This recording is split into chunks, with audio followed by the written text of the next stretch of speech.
Chapter 10. Power of Renunciation. Complete self-surrender to the Lord is not an easy matter. The mind always creates doubts and raises such questions as this: I have neither seen nor known God. How is it possible for me to love and resign myself to Him? The natural tendency of the mind is to drag us down from higher thoughts and ideals to the things of the world.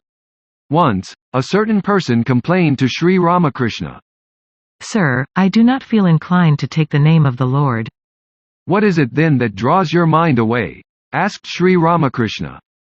It is my ram. I love it more than anything else. Was the reply. Very well, said Sri Ramakrishna. When you feed and serve your ram, think that you are feeding and serving the Lord Himself. Do this sincerely for some time and you will find everything all right. The Guru shows the disciple the path to life eternal, and protects him from all troubles.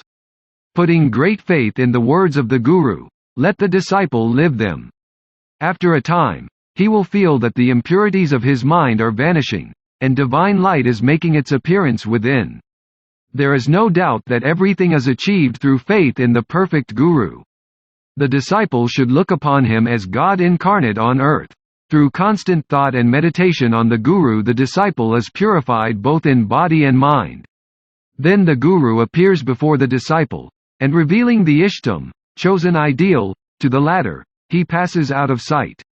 It is said in the salutations to the Guru, Guru is Brahma, Guru is Vishnu, Guru is Shiva himself. Verily Guru is no other than the highest Brahman. Salutations unto the Guru. If the disciple has sincere faith in the Guru, it is easy for him to attain divine knowledge and devotion. The one thing needful is faith in the Guru. When this is gained, everything is gained. Realization of God is impossible without purification of the heart. Sri Ramakrishna used to say, if the Guru is a perfect and illumined soul, the ego of the disciple is destroyed in no time. But if the Guru himself is unillumined, then both he and his disciple have to suffer a great deal. Anyway, the disciple is not able to get rid of his ego or the fetters that bind him to the world. It is not possible for an unillumined Guru to bring about the liberation of his disciple. How is it possible for an ordinary man to save another from the fetters of the world? The Lord alone, who is the author of this enchanting Maya, can free man from its meshes. Only the knower of God can show the way of salvation to another. But how can he, who has not realized God, who has no commission from Him, who has not been strengthened by divine strength, how can he free a soul from the bonds of the world? If the blind lead the blind, both are sure to come to grief. It is only after God realization that one gets the inner vision. Then only can one truly understand the difficulties of another and give him proper instruction. If a person possesses sincere yearning for the Lord and is eager to follow the spiritual path, he is sure to find a real Guru through the grace of the Lord. Therefore, a spiritual aspirant need not feel anxious about finding a Guru.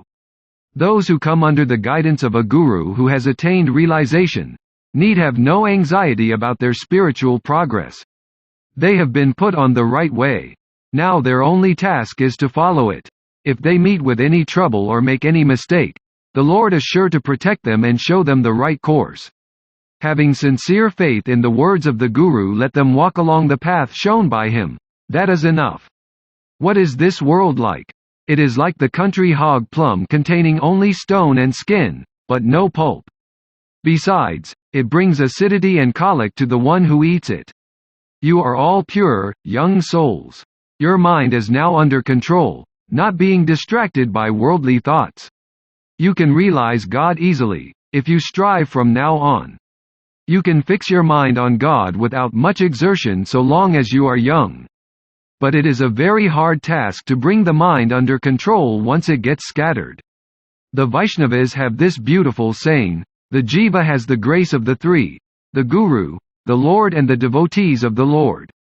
But without the grace of the one, it comes to utter ruin. The meaning is, the disciple has received the grace of the Guru through the grace of God. He has also been imbued with noble ideals. Besides these two, he has the company of holy men. Now what is wanted is the grace of the one, that is, of the mind. If the mind is favorable, everything is accomplished. The grace of the others can be felt only when the mind is free from restlessness. The mind must be brought under control. Unless this is done, all strivings prove of no avail. Therefore I warn you, my boys, beware. Your mind has not yet learned to wander. Before it does so, hold fast the reins. Just as the driver first trains a huge elephant and then makes it do whatever he pleases, so also we have to train the mind in such a way that it may act according to our command. It must not be our master. The only way to train the mind is to lead it to relinquish the desire for enjoyment. The moment this is done, it becomes your slave. It is for this reason that the Bhagavad Gita and other scriptures speak again and again of the glory of renunciation. What we want is renunciation.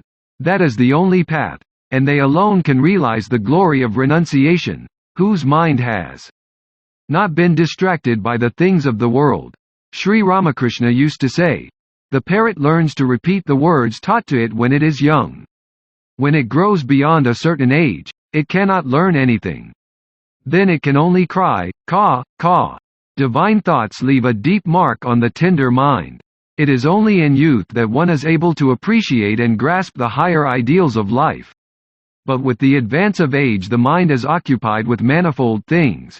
It becomes restless and always wants to wander. It loses steadiness and the power of sustained thinking. It is very difficult, then, to make any deep impression on it. How simple and strong is the faith of little boys! They believe what they hear from others and try to act accordingly. They attain success whenever they apply their undistracted mind. But with the advance of age there is a tendency to become skeptical. As people grow older, they begin to doubt everything. At last they reach such a state that it becomes very hard for them to have faith in anything. Therefore I tell you, do what you want to do now, when you are young. We saw in the life of our Master that he used to speak of the life of renunciation particularly to young men. He wanted to impress on their mind the idea that God realization is the highest object of life. He knew that the young alone would be able to take up his ideal fully. Fortunately, you are all young and your mind is not tainted by worldly thoughts. Give up all desires and dedicate yourself solely to the Lord. You cannot have divine bliss and worldly enjoyments at the same time. You cannot get the one without renouncing the other. You cannot give up the lower unless you come to possess a taste for the higher. This is the proper time for you to fill your mind with the thoughts of the Lord to the fullest extent. Make him your own. He is my all. When this idea is firmly fixed in your mind, all your troubles will come to an end. Then no one will be able to do you harm either here or hereafter. Does he who has tasted the syrup of sugar candy relish molasses? Worldly joys lose their flavor when one gets a taste of bliss divine. All objects of enjoyment appear to be not only insignificant but positively bitter. What I wish to say to you is this: offer yourself, heart and soul, to the Lord and let him do with you as he pleases.